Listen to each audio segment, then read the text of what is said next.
নমস্কার, আপনারা দেখছেন ASM Bangla online YouTube channel. বন্ধুরা, 2014 সালের টেটের ভিত্তিতে প্রাথমিকে শিক্ষক নিয়োগের ক্ষেত্রে একটি বিরাট নির্দেশ এবার সুপ্রিম কোর্টের।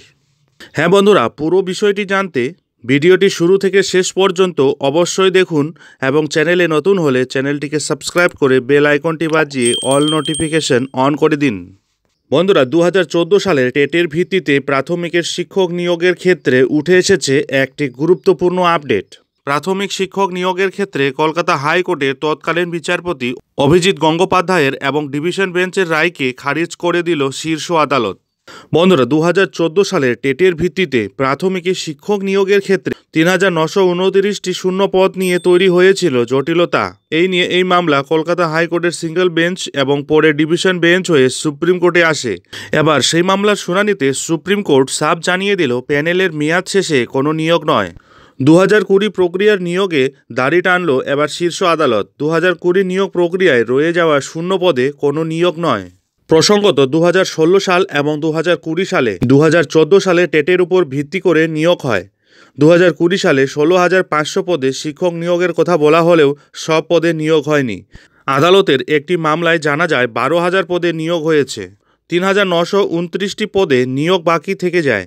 এই নিয়ে প্রথমে কলকাতা হাইকোর্টের সিঙ্গল বেঞ্চ তৎকালীন বিচারপতি অভিজিৎ গঙ্গোপাধ্যায়ের বেঞ্চে মামলা দায়ের করা হয়। সেখানে তিনি এই পড়ে থাকা 3,929টি শূন্য পদে কেবল 2014 টেট পাস মামলাকারীদের নিয়োগের রায় দেন। এরপর এই মামলা ডিভিশন বেঞ্চে নিয়ে যায় প্রাথমিক শিক্ষা পর্ষদ এবং টেট উত্তীর্ণদের একাংশ। কিন্তু ডিভিশন বেঞ্চ বিচারপতি গঙ্গোপাধ্যায়ের নির্দেশকেই বহাল রাখে। সেক্ষেত্রে শুধু মামলাকারীদের নয়, সকল টেট পাস 2014 টেট ক্যান্ডিডেটদের প্রাধান্য দেওয়ার কথা বলে ডিভিশন বেঞ্চ। এরপর এই নির্দেশকে চ্যালেঞ্জ জানিয়ে সুপ্রিম কোর্টে যায় পর্ষদ। শীর্ষ আদালত হাইকোর্টের রায়ের উপর স্থগিতাদেশ জারি করেছিল। এবার সেই মামলাতেই দাড়ি টানল সুপ্রিম কোর্ট। বৃহস্পতিবার সেই মামলার শুনানি ছিল শীর্ষ আদালতের বিচারপতি ঋষিকেশ রায় এবং বিচারপতি প্রশান্ত কুমার মিশ্রের বেঞ্চে।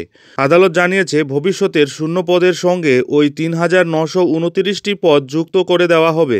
সেখানে আবেদন করতে পারবেন টেট উত্তীর্ণরা।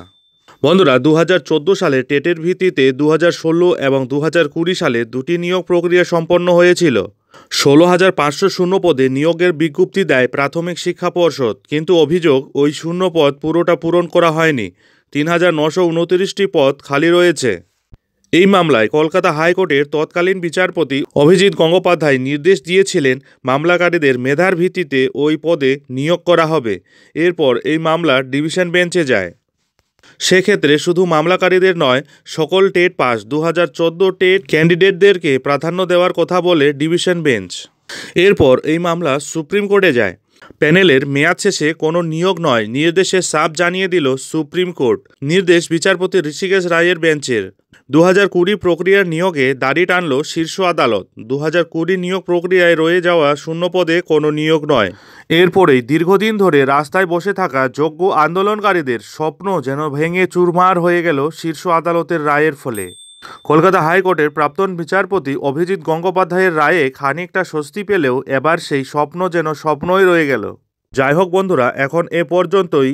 এই ধরনের গুরুত্বপূর্ণ আপডেট পেতে অবশ্যই চ্যানেলে চোখ রাখুন।